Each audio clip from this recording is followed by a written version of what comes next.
নরসিংদীতে পলাশ উপজেলায় ঘোড়াশালা এলাকায় রক্তাক্ত ও মুমূর্ষু অবস্থায় এক বৃদ্ধকে নির্জন স্থানে ফেলে দেওয়ার সময় একটি মাইক্রোবাসের চালককে আটক করেছে স্থানীয়রা। বুধবার ২৪ জুন সকালে বাগদি এলাকার পাঁচদোনা ঘোড়াশাল সড়কের পাশে এ ঘটনা ঘটে। এরপরে হাসপাতালে নেওয়ার সময় ওই বৃদ্ধের মৃত্যু হয়। ঘটনাটি এলাকায় ব্যাপক চাঞ্চল্যের সৃষ্টি করেছে। প্রত্যক্ষদর্শীরা জানান, সকালে একটি মাইক্রোবাস নির্জন স্থানে থামিয়ে চালক গুরুতর আহত ও রক্তাক্ত এক বৃদ্ধকে সড়কের পাশে ফেলে দেওয়ার চেষ্টা করছিল। বিষয়টি স্থানীয় লোকজনের নজরে আসলে তারা দ্রুত সেখানে ছুটে আসে এবং চালককে হাতে নাতে আটক করে। এই সময় ক্ষুব্ধ জনতা তাকে গণপিটুনি দেয়। পরে খবর পেয়ে পুলিশ ঘটনাস্থলে পৌঁছে চালককে নিজেদের হেফাজতে নেয়। একই সঙ্গে গুরুতর আহত বৃদ্ধকে উদ্ধার করে দ্রুত পলাশ উপজেলা স্বাস্থ্য কমপ্লেক্সে পাঠানো হয়। তবে চিকিৎসাধীন অবস্থায় কিছুক্ষণ পর তার মৃত্যু হয়। আটক চালকের নাম মনির হোসেন বলে জানা গিয়েছে। প্রাথমিক জিজ্ঞাসাবাদে তিনি দাবি করেন, ঢাকা গাবতলী এলাকায় একটি পাম্পের সামনে কয়েকজন ব্যক্তি মুমূর্ষু বৃদ্ধকে তার গাড়িতে তুলে দেন। তারা তাকে বৃদ্ধকে হাসপাতালে নেওয়ার অনুরোধ করছিল, কিন্তু পথে পুলিশের ঝামেলার ভয়ে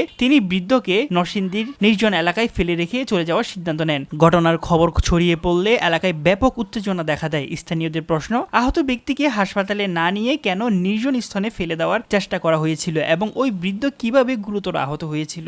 এদিকে ঘটনার গুরুত্ব বিবেচনায় নরসিংদীর জেলা পুলিশ পিবিআই ঘটনাস্থল পরিদর্শন করেছে। পিবিআই ইন্সপেক্টর শহীদুল ইসলাম জানান, নিহত বৃদ্ধের পরিচয় শনাক্ত এবং ঘটনার প্রকৃত রহস্য উদ্ঘাটনে তদন্ত চলছে। বৃদ্ধ কিভাবে আহত হয়েছে এবং এর পিছনে অন্য কোনো অপরাধমূলক ঘটনা রয়েছে কিনা সেটাও খতিয়ে দেখা হচ্ছে। পুলিশ জানিয়েছে, তদন্ত শেষে ঘটনার প্রকৃত কারণ এবং জড়িতদের বিরুদ্ধে প্রয়োজনীয় আইনগত ব্যবস্থা নেওয়া হবে।